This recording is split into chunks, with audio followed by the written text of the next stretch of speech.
জুলাই গণঅভ্যুত্থানের মধ্য দিয়ে আমরা যে নতুন বাংলাদেশ পেয়েছি, আপনারা জানেন এটা সম্ভব হয়েছে শুধুমাত্র শহীদ এবং আমাদের আহত ভাইদের জন্যই।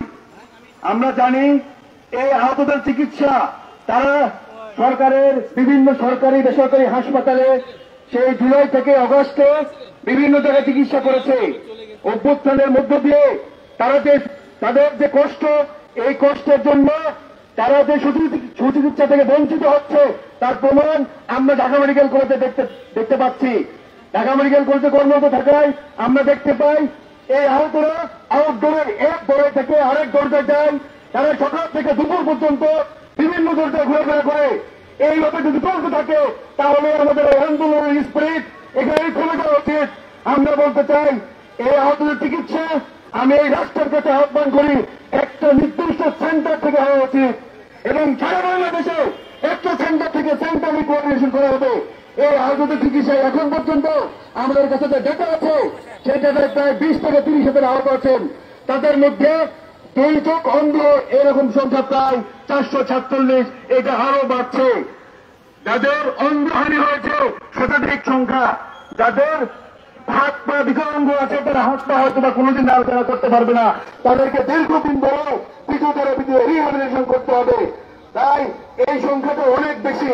আমরা তাদেরকে বিভিন্ন ক্যাটাগরিতে জাতীয় নাগরিক কমিটির পক্ষ থেকে আমাদের যে হেলথ টিম কাজ করছে স্বাস্থ্য বিষয়ক উপকমিটির সাথে এবং সরকারের বিভিন্ন লেভেল থেকে আমরা কথা বলছি যে এই সংখ্যাটা অনেক বেশি এবং এটাকে কনসার্ন করে একটা সেন্টার থেকে সরকারকে আমি বলতে চাই একটা সেন্টার থেকে কোঅর্ডিনেট করতে হবে এবং অনতিবিলম্বে আমরা বলতে চাই যদি এটা আমরা না করতে পারি তাহলে আমাদের জাতির কাছে আমরা জবাব দিতে পারবো না। আরো বলতে চাই আমাদের যে শহীদ ভাইরা আছেন তাদের পরিবার সার্টিফিকেটের জন্য বিভিন্ন সরকারি হাসপাতালে ঘুরছে। অনেকে ভোট দিতে এসেছিল, যে সিচুয়েশন ছিল এই সিচুয়েশনে অনেকে জানেন নাই যে তাদের ভাই তাদের বোন বা যে মারা গিয়েছে সে মারা গেছে। তখন হয়তো হাসপাতাল থেকে তারা তাদের লাশটা নিয়ে গিয়েছে। এখন হাসপাতাল তারা ঘোরাফেরা করছে একটা ডেথ সার্টিফিকেটের জন্য। আমি সরকারকে বলতে চাই এই ডেথ সার্টিফিকেটের সহায়তা করতে হবে। তারা হাসপাতাল থেকে ঘুরবে না, একটা সেন্টার থেকে ঘোষণা রাখবে এবং যারা ভোট ডেথ নিয়ে পুরো ডকুমেন্ট চলে গিয়েছে তাদের ডেথ সার্টিফিকেট অনতিবিলম্বে ব্যবস্থা করতে হবে এবং শহীদ এবং যারা আহত আছেন তাদেরকে একটা সেন্টার থেকে কাজ করতে হবে। আমরা আমাদের হেলথ টিম আমরা টোটাল 11টা সেক্টরে ভাগ করেছি। অপথলমোলজি সহ ফিজিওথেরাপি, ফিজিক্যাল মেডিসিন এবং সাইকিয়াট্রি সহ দীর্ঘদিন রিহ্যাবিলিটেশন জন্য কাজ করার জন্য বিভিন্ন সেল গঠন করা হয়েছে। অবিলম্বে ভিজুয়াল হবে এবং একটা সেন্টার থেকে কাজ করে এটা কোঅর্ডিনেট করতে হবে।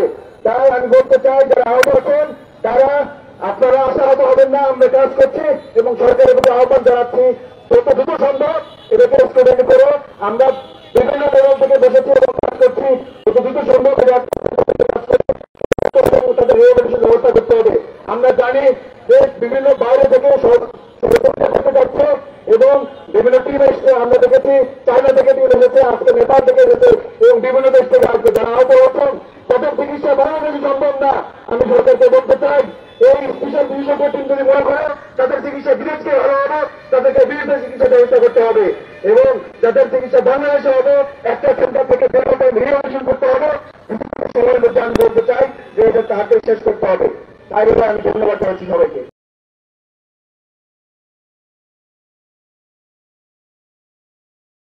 বৈষম্য বিরোধী ছাত্র আন্দোলনের উদ্দেশ্য আমরা আমাদের এটাই ছিল জালেমের হাতকে ভেঙে দেওয়া।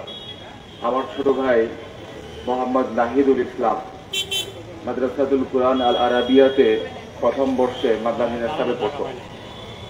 তো মোহাম্মদপুর আদাবর থানার সামনে গুলিবিদ্ধ হয়েছিল 5 তারিখে 4:30 থেকে 5টা সামথিং এই সময়ের ভেতরে সে গুলিবিদ্ধ হয়েছিল। পুলিশের গুলিতে সে নিহত হয়েছে। তার সাথে আরো 3 জন ওখানে স্পট ডেথ হয়েছিল। আমার ভাই সহ ওই 3টা ডেড বডিকে পুলিশ নিহত করার পরে আবার পুড়িয়ে ফেলার জন্য চেষ্টা করতেছিল।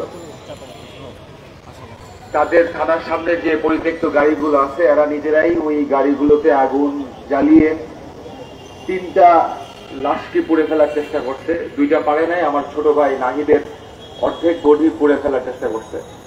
পরবর্তীতে মানুষ ঢিল দিয়ে ধাওয়া দিয়ে এদেরকে দূরে সরিয়ে দিতে, এদেরকে হেফাজতে নিয়ে আসতে।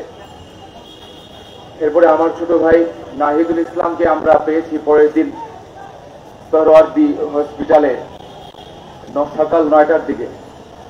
আমাদের দেশের বাড়ি হবিগঞ্জ লাখাই থানা মরিয়াওক আমাদের কবরস্থানে তাকে সমাহিত করা হয়। আমরা সকলের জন্য এই বৈষম্য বিরোধী ছাত্র আন্দোলনে যারা শহীদ হয়েছে আমার ছোট ভাই সহ সকলের জন্য আমরা দোয়া করি। আল্লাহ তাআলা সকলকে শহীদের মর্যাদা দান করুক, আল্লাহ তাআলা সকলকে মাফ করুক, আমাদের এই দেশকে আল্লাহ তাআলা নাস্তিক বেঈমান মুক্ত, নাস্তিকদের ষড়যন্ত্র থেকে, ইহুদি খ্রিস্টানদের ষড়যন্ত্র থেকে আমাদের দেশকে আল্লাহ তাআলা হেফাজত করুক। আমাদের এই দেশকে আল্লাহ তাআলা কালিমার পতাকাকে সমুন্নত করার তৌফিক দান করুক। আমাদের এই দেশকে কোরআনের শাসন অনুযায়ী বাস্তবায়ন করার তৌফিক দান করুক। সকলে বলুন আমিন। ধন্যবাদ। জাতীয় নাগরিক কমিটি দর্শক, আপনারা এতক্ষণ দেখছিলেন যে জাতীয় উপস্থিতি আপনারা জানেন গত 8 সেপ্টেম্বর নাগরিক কমিটি গঠনের আত্মপ্রকাশের পর বৃষ্টি উপেক্ষা করে জাতীয় নাগরিক কমিটি যে সমাবেশ এতক্ষণ আপনারা দেখছিলেন, আপনাদেরকে দেখাচ্ছিলাম। অন্যতম যে সবাই ভালো থাকুন, আমাদের পেজটি শেয়ার করে দিন। শহীদ পরিবারের সদস্যদের